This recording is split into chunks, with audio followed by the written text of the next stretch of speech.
Alright, this is a quick video giving you my couple month review.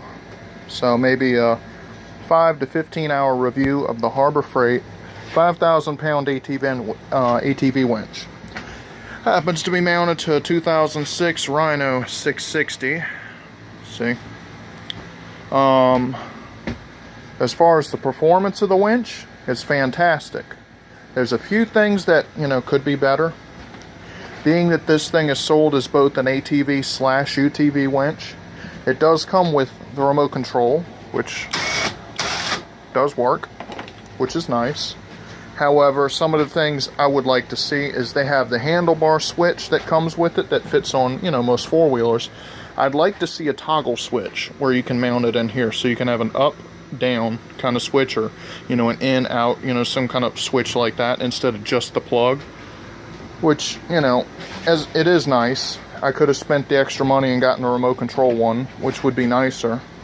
But it's nice, say, like, I had this thing stuck, as you can tell it has been in the mud, up to about here. Leaned way over into a rut. I couldn't get out because it was leaned so far over, and I didn't want to climb up that way and risk it falling the rest of the way over. So I'm sitting there with the button, this thing, trying to fiddle to get it to work while I had my friend pulling the winch cable because he couldn't get down into the release down there, which you can get to it, but it was all under mud, you couldn't find it. As for its pulling power, 5,000 pounds, I would definitely say so. I mean, this weighs people, cargo, and then, mud restriction. It probably weighs more than, I'd say, 15, 16, 1,800 pounds, and it didn't even whine. Pulled it out no problem.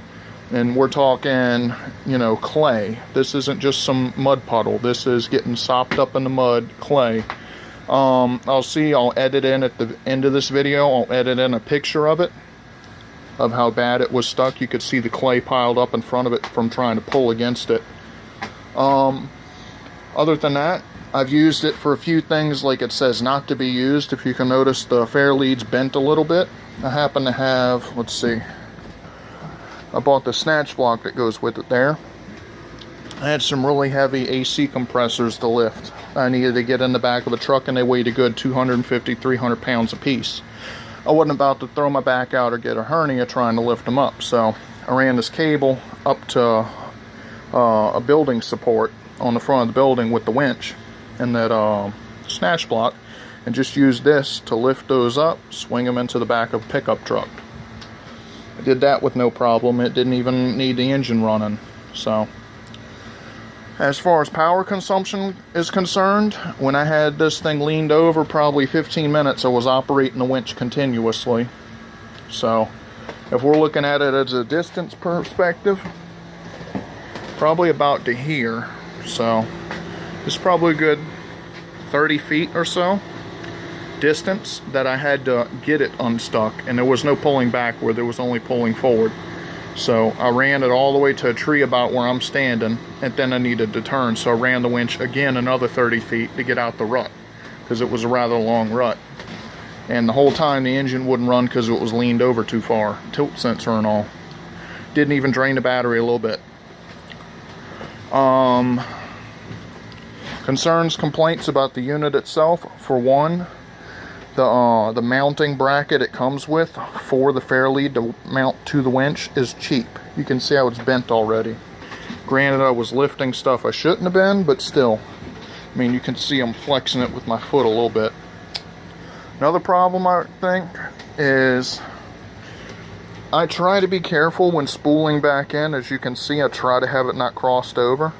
It's really hard with this winch to get it perfect. If you don't get it perfect, it binds up on the bars because they almost have too much line on here.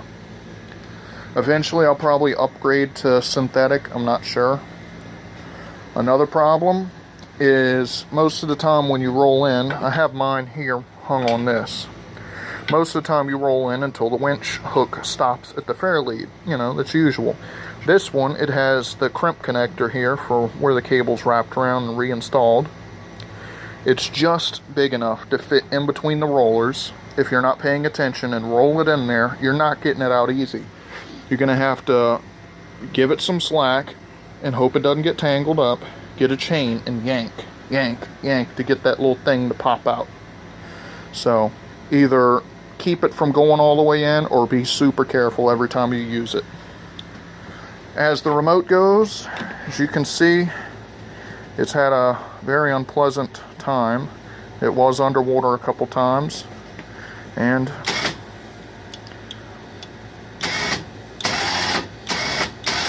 still works flawlessly. So that's my 15-hour review. Still more time to be done, more things to pull out, but so far so good. The price was definitely on point. I did an unboxing video before this, so you can check that out. And you like my videos, comment, rate, subscribe. Have an awesome day.